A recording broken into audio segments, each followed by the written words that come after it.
Good evening, folks. It's Diamond with the Oppenheimer Ranch Project and Magnetic Reversal News, bringing you a magnetic excursion update Thursday, December 12th, around 10 p.m. Mountain Time 2024. Our sun may be overdue for a superflare, stronger than billions of atomic bombs, according to new research. Keep calm. It's boom time. Cooler weather and gentler winds are helping crews get a handle on the Franklin fire, and that's good news.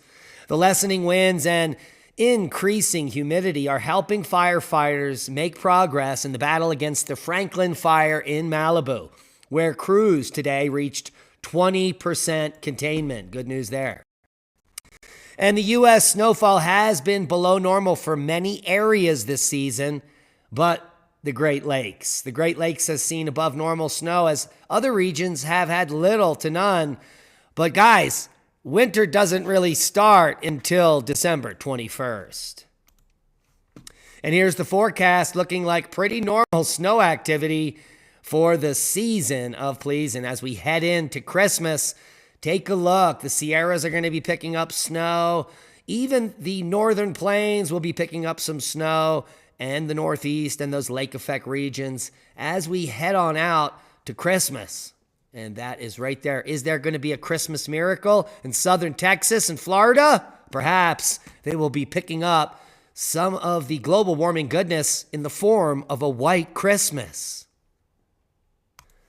And here's the full forecast. Moderate to heavy lake effect snow, unsettled weather for the west. Moderate to heavy lake effect snow and gusty winds will continue Friday, downwind of Lake Ontario. The combination of heavy snow and gusty winds will bring hazardous driving conditions to the region. A couple of Pacific storms may bring the potential for significant low elevation rain and high elevation snow from central California to the Pacific Northwest through the weekend. So let's walk that through so you can see what's coming. Here is Friday through Saturday morning. Most of the West picking up snow. The Cascades and the Sierras up to 16 inches there. There you can see the lake effect snow through the next 24 hours off of Ontario there. And here is Saturday through Sunday and into Monday morning. So the weekend brings heavy snow for the higher elevations with 16 inches or more in Idaho, Washington State, and Oregon, and 4 feet or more for the northern Sierras. Good news for the ski resorts there. Seismic update. No quakes of note. Normal activity worldwide. Ring of fire. Little slight uptick there. And we do have an interesting rumbler here in Wyoming. But all normal activity and nothing major to report on. Good news there. Worldwide volcano news. Quite a list for the day. And we'll run it through for you now. Nevado de Ruiz, 24,000 foot puff there. Con Leon to 9,000 foot today. Santa Guito to 14,000 foot. Semeru, who knew? Now you do. 6,000 foot puff today. Fuego to 14. Take a look at White Island. Thank God no more tours there. Satellite observations show a general increase in sulfur dioxide over at White Island as a steam-rich plume with zero ash has been detected. That is a phreomagmatic explosion, which means groundwater has mixed with the magma chamber. Reventador, 14,000 foot puff. Fuego, eruptions persist there. Ibu on the list today. Volcanic ash reported. Popo to 19,000 foot. Semeru, who knew? Now you do, on the list. Nevado de Ruiz, 19,000 foot puff. Reventador to 14. Fuego to 14. Ibu puffing and passing. Sangay to 20,000 foot today. Popo to 24,000 foot. Fuego to 15. Semeru puffing and passing. Swanosima, 6,000 foot puff there. Nevado de Ruiz, volcanic ash not detected. Reventador to 14. Holy macaroni, what a list. And that is worldwide volcano news for the day. Hey, hey. Our sun may be overdue for a superflare, stronger than billions of atomic bombs, according to new research. Observations made using a new method have revealed that the sun, like stars, produce cataclysmic superflares once every 100 years. Could our sun create one soon? Well, that's what everyone is predicting. Our sun could produce a catastrophic superflare anytime, especially during solar max like now. We just need a big sunspot to provide the origination point. And we really haven't seen that in recent times. We did back in Mother's Day when we had the Mother's Day superstorm, but no real big flares. A superflare, in my opinion, is like X 40, 50, X 100 or greater. And that will definitely be very suspect and very tenuous with our grid and our technological society. And we do know our sun is highly variable and has produced these flares in the past, as well as Miyake events. But now this new study is claiming that superflares happen far more often than previously thought, and one may be due soon, according to the new research. Superflares are solar megastorms thousands of times more powerful than a regular solar flare, capable of wreaking incalculable damage as they fry electronics, wipe data services, and send satellites tumbling from space. Lee and I will be covering the paper and the topic Saturday on our radio show in great depth. Is a superflare imminent? And a quick look at space weather for the day, showing very small sunspots peppering the disk, some low-level M flare impulsive activity, but nothing substantial. There's also an update regarding data recovery and repairs at Stanford following the flooding that caused damage to SDO. So if you want more information, head over to SolarHam and click the link to get those details. They also have some amazing pictures of Aurora. A commercial pilot and longtime SolarHam follower, Matt Malink, shared with SolarHam these photos he captured on December 10th, 2 days ago, while flying from Calgary, Alberta to Canada to Paris, France. The photos were taken from above Greenland, and because they were situated so far north, the aurora was visible to the south. Holy macaroni. Pretty fascinating shot there. Now, how to see the last major lunar standstill this weekend?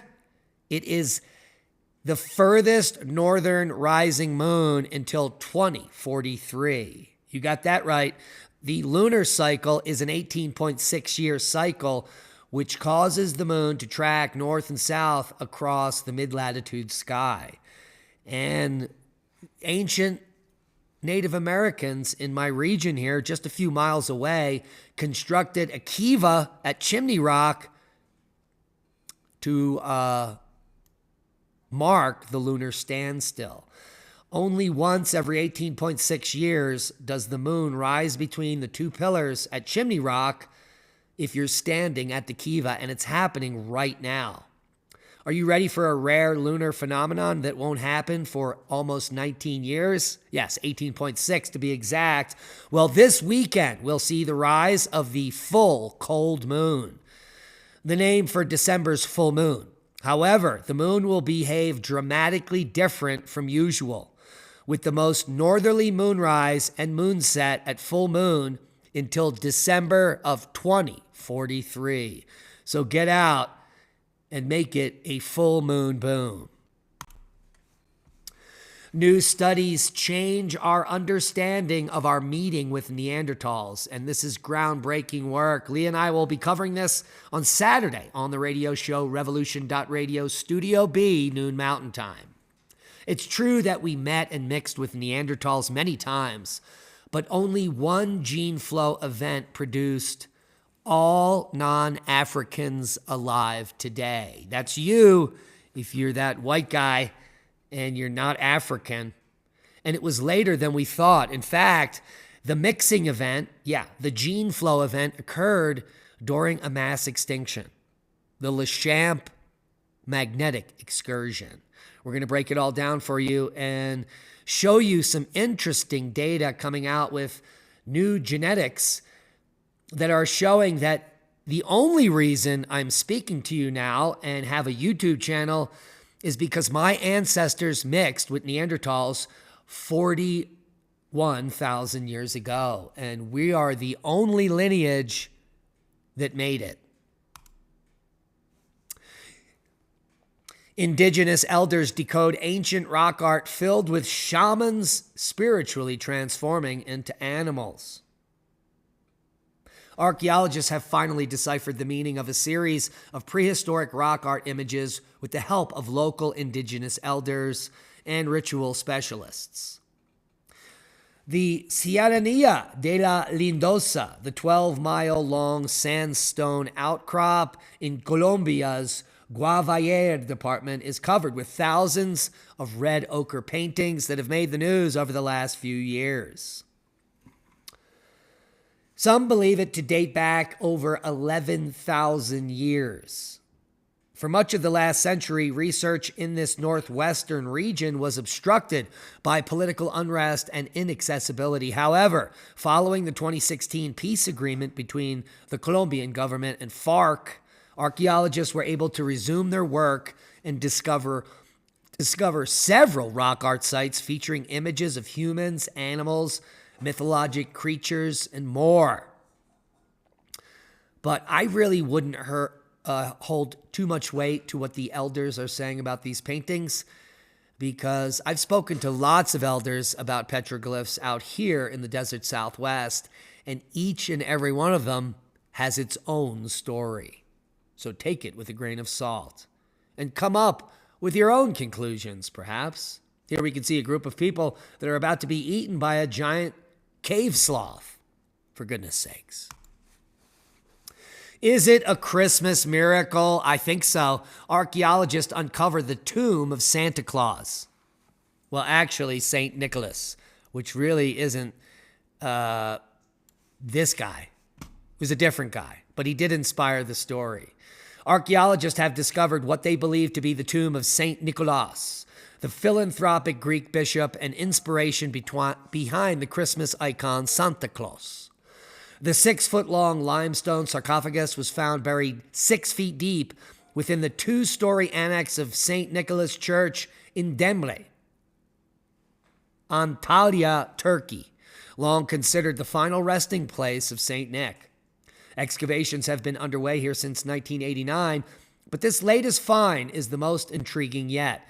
The project, led by Ebru Fatma Findik, an associate professor at Hatay Kamal University as part of the Legacy for the Future project, the fact we have found a sarcophagus near the church, which is thought to house his tomb, may indicate that this is indeed the sacred area they've been searching for decades, Findik said. This is a significant archaeological confirmation of historical sources regarding the birthplace of St. Nick. And here's a shot. This is the tomb that they just unearthed just days ago. Normalde yapının zemini burası aslında ve burası orta çağ kodu. Biz orta çağ kodu. So it will be interesting to see how, when they open this up, what they do find, and if there is any follow-up on that. So the tomb of St. Nick may have been revealed right before Christmas. Is it a Christmas miracle? I believe so. Willie Soon contacted me early this morning with new papers coming out. The unreliability of current global temperature and solar activity estimates and its implications for the attribution of global warming. In other words, the CO2 anthropogenic gobbledygook is nonsense. A new series report for the Heritage Foundation summarizing the UHI and TSI problems in the IPCC report. And, well, what does it find? Despite the confidence with which the Intergovernmental Panel on Climate Change claims to have settled science, no such phrase actually exists. There's no such thing as settled science. And as far as the IPCC is concerned, they are garbage. All the links will be below. A common cooking oil is fueling colon cancer in young Americans, and most obese people around the globe.